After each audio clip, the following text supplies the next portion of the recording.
Welcome back to Terror by the Bay. I'm David. News just broke that Rosalynn Carter passed away today.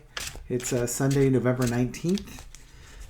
Again, she had a very long life, married to Jimmy Carter for 70 years or so.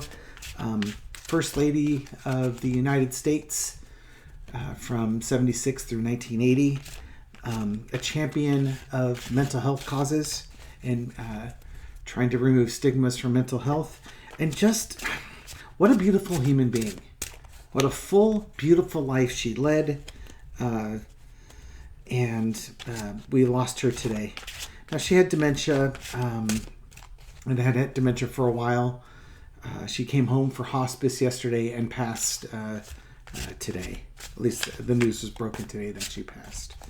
I want to do just a quick reading on a channeled message from her, what she might have to share with us about her life and maybe a spiritual lesson she'd like to share with us. So, entertainment purposes only. I pulled out my dreams deck, and we'll see if I can get any type of cool messaging from Rosalynn Carter. Entertainment purposes only. And again, thank you, Miss Carter, for everything you've done on this planet. You're an inspiration. What would you like to share with viewers? King of Swords is, going out and being bold, making bold decisions. It was interesting in articles I was reading on her yesterday or 2 days ago when I posted that video up. I think it was yesterday that she would sit in on cabinet meetings. She wouldn't say anything, but she would sit in and listen so she could understand what was being talked about, so that she could give her husband guidance from her position, her intuition, after the meeting was done. And she felt like she needed to sit in those meetings because she needed to understand what was happening. She wasn't going to insert herself and take over the meeting per se, but she felt she couldn't give her husband solid advice if she didn't have the background. So in some ways, it's being in control of yourself and your decisions, but also allowing others to be in control of their decisions. So she wasn't there to tell Jimmy Carter what to do. She was there to support him and give him her advice. It was his decision. Now, when it came to her own decisions, I'm sure she was quite strong in making her own decisions. She didn't need a quote-unquote big, strong man to tell her what to do. I'm sure she was quite capable of that herself. Crossed with the Knight of Cups. Beautiful card. It's, just as I was saying, it's understanding when it was her time to make a decision versus her husband's, and when it was her husband's, how to be his partner, how to be a trusted partner, a trusted friend, a trusted confidant to help deliver that message to her partner, who was the President of the United States. And so I think the message is, know what you can control, and when you don't have control, be an advocate for good. We've got the Three of Wands here. Literally, it's waiting for your ship to come in. Let me just reverse this card here so you can see it. It's waiting for your ship to come in. Her ship has arrived, and now she will be waiting for President Carter's ship to come in. And I'm sure he will not be around for long. Usually when people are this close, he's 99 years old, but when people are this closely bonded and he's already in home hospice, it's not going to be long before Jimmy joins her in heaven. In the past, we've got the World card. Her actions helped the United States in the world, and gone basically full circle. It's kind of funny with dementia, right? It's taking a functioning adult and almost basically turning them back into a child or a toddler or even a baby. They can't communicate. They can think and do things, but they just can't communicate to you what it is they want. So she had gone full circle, being born and going back again. But I also think just everything that she and her husband did impacted the world. And now things are coming to, in the end, she has passed. And we've gone on.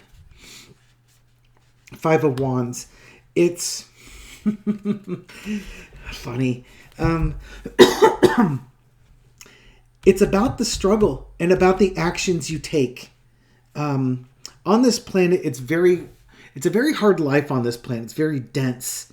We've lost our connection with spirit. It's not as obvious, our connection with spirit. So you have to push through.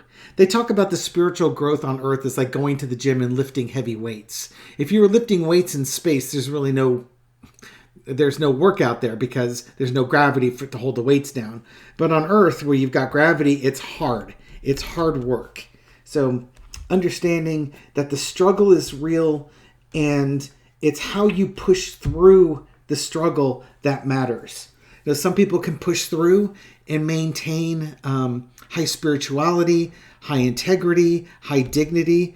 Others, they get involved in the fight, and it's not, it's not how you fight and come out of it. It's just the fight is all that matters. So I think she's saying is understand the struggle is real, but keep your goals lofty. Don't succumb to baser emotions as you fight through that and grow. Overall, we got the Sun card. Truth will win out.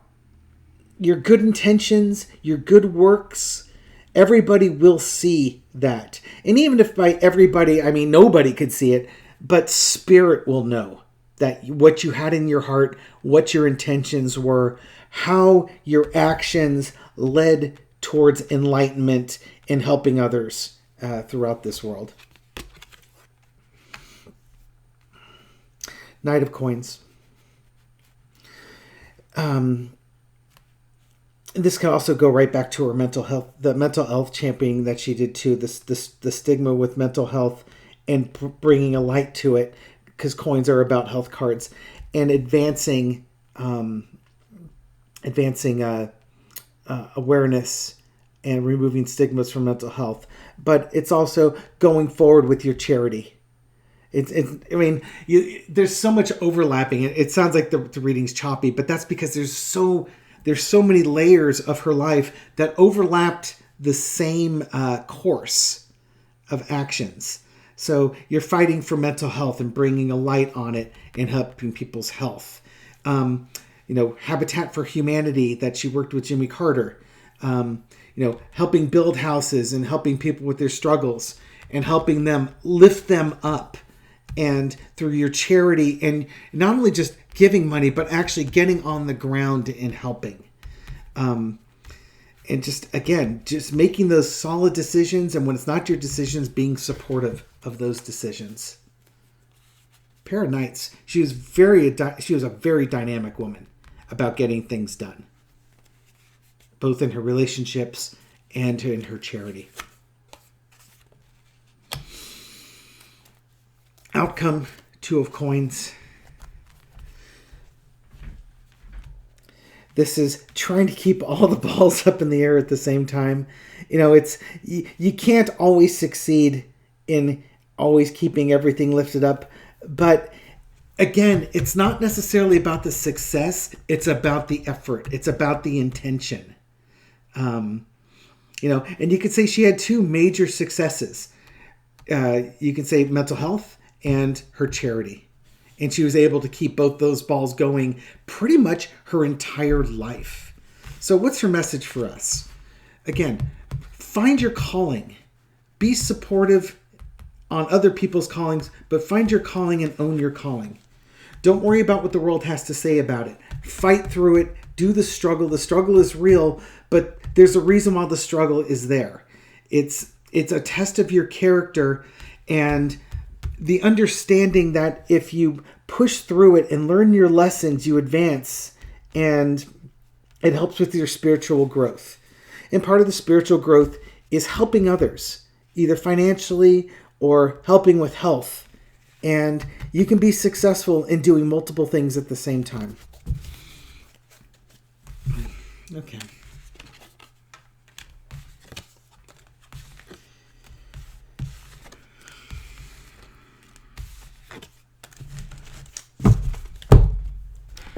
Bring you on up. I don't think I need to throw any more on that. I mean, I was tempted to ask about Jimmy Carter, but I think we'll save that for another reading because this is supposed to be more of a channeled message for her. So, in the end, fight the good fight. Do what it is that you're drawn to doing it. Don't worry what people around you say or do. It's your struggle. It's your truth. And, being of service to others and being of service to yourself. When being of service to yourself brings you joy, and if you can wrap it into being of service of others, that's what we're here for. Wishing you all the very best, and I'll catch you on the next video. Thank you.